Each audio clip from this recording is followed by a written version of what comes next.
Not all rich people are equally useful. What benefits? If you think about this question, it turns out that on a systemic basis labor brings to human society, and the maximum part of productive human labor concentrated in business, with a capital B. It turns out that business is a phenomenon that, on a systematic basis, benefits human society. Let's now talk about business utility. The charter of any commercial organization says, the main purpose of the activity is to make a profit. This the wording that is pleasant to the eye of the tax inspector is always confusing. And mega successful transnational trading network and a quietly decaying grocery store around the corner seem to be facing the same goal, but the result is completely different. The explanation seems to be obvious: they have different utility scale. How to evaluate the value of a business? Very simple. The utility criterion is the amount of revenue. Revenue characterizes the volume of what people bought from the business. As a rule, no one wants to buy useless things. The higher the utility of a business, the more benefits it can bring to human society. With the least amount of energy and resources spent, the higher its efficiency equals profitability. The higher profitability, the higher the cost of the business itself, the richer its owners. Yes, a business can be useful to society, high revenue, but inefficient, low profit. 'Tis an unnatural situation, more like not a business, but a charity. Such a business is not viable, because it is not interesting for the owners. Profit is a reward to owners for the usefulness of the business. Rich people are not loved either here or in the West. But the nature of this dislike is different. In the West, usually this is worth the envy and annoyance that they themselves did not succeed. But at the same time, in the West, any successful businessmen are respected. They respected because somewhere at the subconscious level they understand that this person managed to apply their efforts, talents, knowledge, and abilities, which brought the appropriate benefit to society. Google, for example, in addition to creating many useful information services, has also done over 10,000 entrepreneurs are millionaires. Wealth of wealthy people is usually proportional to the benefits they brought to society. For this, they can be forgiven for some weaknesses, oddities, and eccentricities. People who have achieved success in business themselves are well aware that their well-being is not only opportunities, but also a responsibility to society, and even more responsibility than opportunity. Their money and wealth is the materialized energy of a large number of people.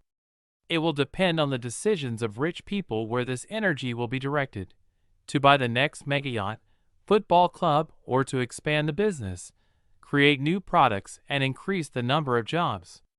People who are able to organize a business that is useful for the population and effective for the owners of a business are the main resource of any country. In those countries where this is understood, they are valued as a national treasure. Japan, a country that has no resources and no slogan. Gazprom is a national treasure. It has only people. Thanks to which she became one of the economic leaders. In Russia, most businessmen from the Forbes list became such not because they created something with their own forces and benefited society, but because they were in the right place at the right time and took advantage of the situation. Not that they are to blame for this, the majority in their place would act like this same. But even those who crushed something and did not ruin it still deserve respect, as they bring benefit to society. It is sad that the first can be counted on the fingers, and the second is not very much. Unfortunately, a huge number of rich people in Russia are not businessmen, but bribe takers. They are not brought by their actions no benefit to society, only harm. They are all about money as to their personal capabilities, and a sense of responsibility for the disposal of this money, and in general, in front of the people and the country, they have long atrophied. Apparently some people say the service is conducive to it. Well, if they invested this money in a Russian bank, in Russian stocks or bonds, in a local real estate, this is beneficial to the economy and people. but most often the bank is Swiss and real estate Spanish. In Spain, I had to see entire settlements belonging to these Russians.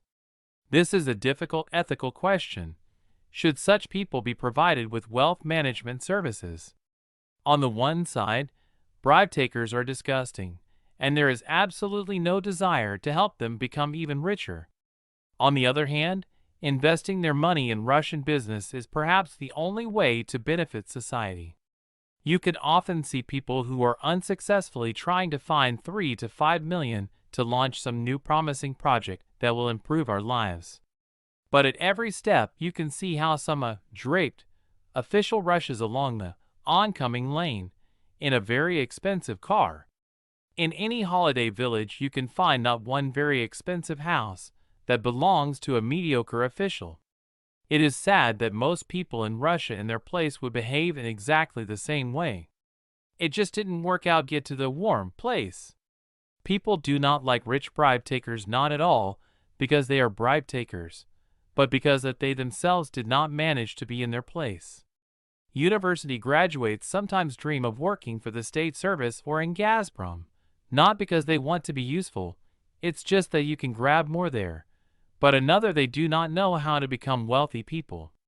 The parasite does not benefit and does not think about the health of the organism on which it parasitizes. From our people you can often hear such words. It would be nice to find such a job to workless and get more. The same people then, coming to the store, want to buy more and pay slightly less. They want to receive a large pension, but they do not want to create this pension for themselves.